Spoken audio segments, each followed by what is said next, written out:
Swami Vivekananda, after his guru Ramakrishna attained Samadhi, he wanted to take his master's message to the West.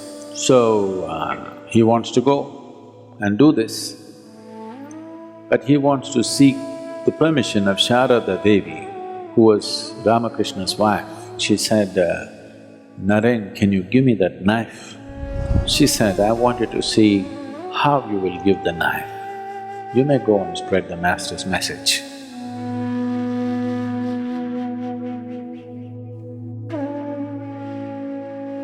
To be spiritual has always been also understood as to be gentle. And unfortunately, to be gentle has always been misunderstood and misinterpreted as to be soft or to be weak.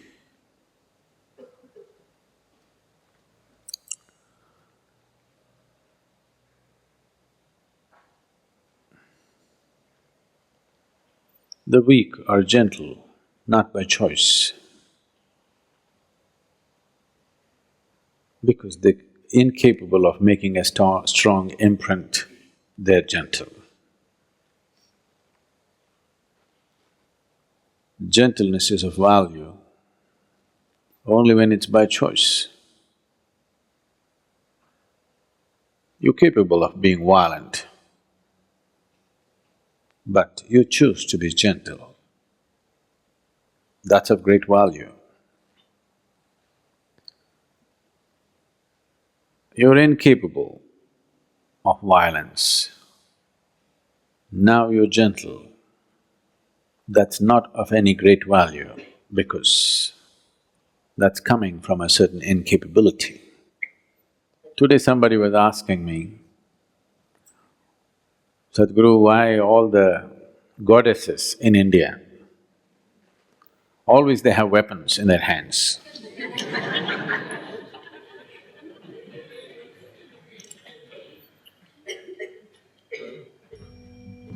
Why our Bhairavi, though she has eyes,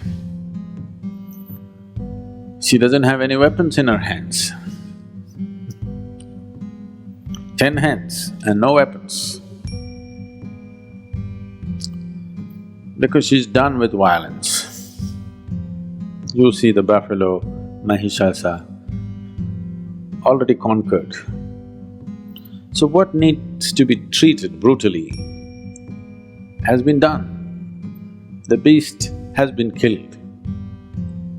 Now there is no need for weapons, so all hands free. So to bring yourself to this state, intense, not in a violent manner, intense, she's intense in victory, she's intense in energy, she's intense in her ecstasy. Her intensity is not violence. Not that she's not capable of, it's just that she's done with it. In the evolution of one's action, if you look at the evolution of action, the initial part of the action will always be violent. As you become more expert with something, you will see the rough edges in your action goes away and it becomes smoother and smoother and there will be no violence in action. Even a swordsman who is an expert, only somebody who is new goes, ah, like this. An expert will just flick it and it's done.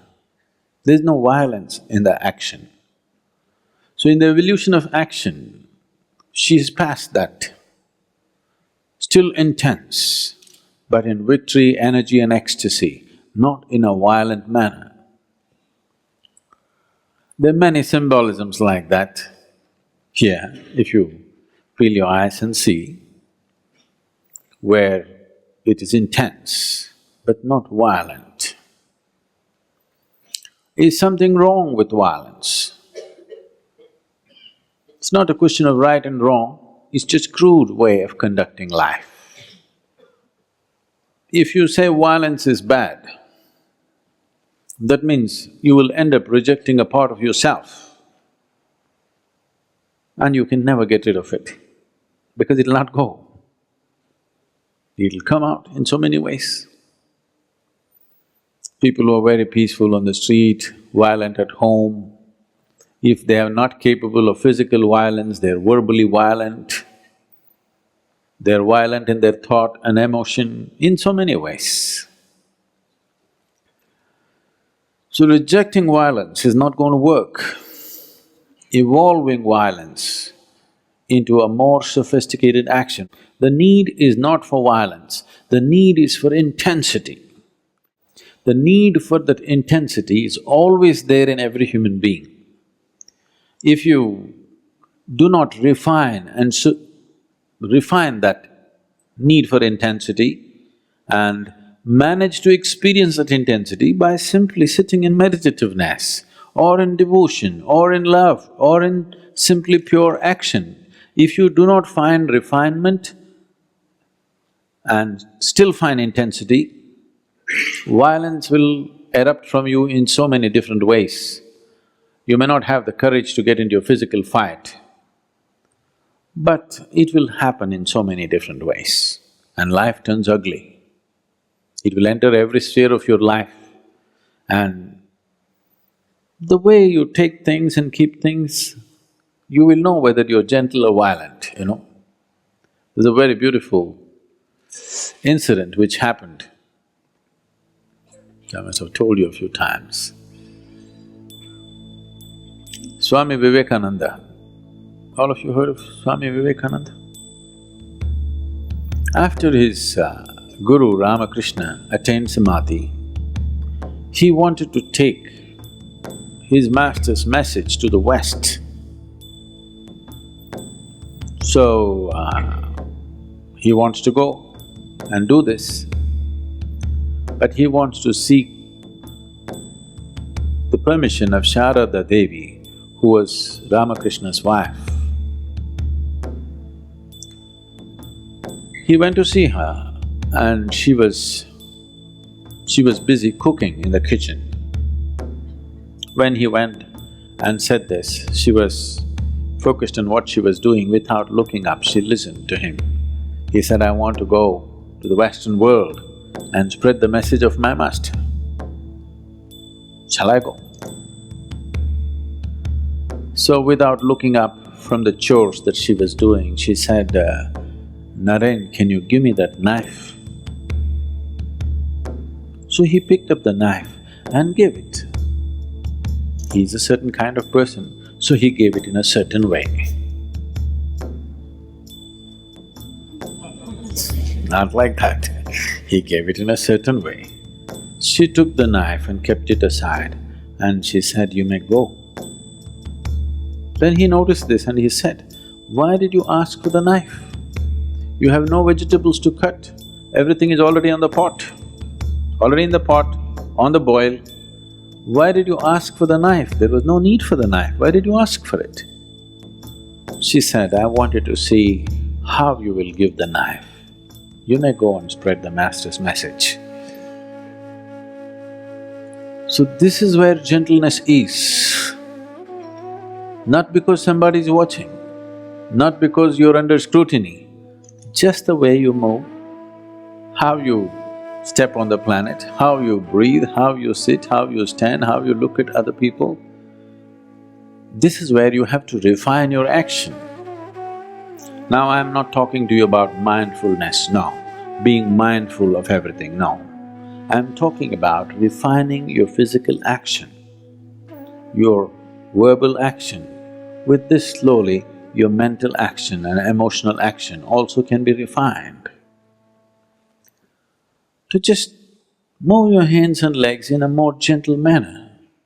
This refinement can happen either because you become meditative or you consciously refine it so that you move towards meditativeness. It's good to start from both the ends. If you want to reach a destination, it's good to start from every possible end so that you get there quick enough. If you want to burn a candle quick, you burn it from both ends, isn't it? You burn it from only one end, it may take a lifetime. You want to enjoy at least half a lifetime of meditativeness, you must burn it from both ends. So you may be practicing meditation, but also consciously refining your physical action. The way you move your hands, the way you move your body, the way you move your breath, your words. This is not about becoming pretentious, this is about becoming conscious.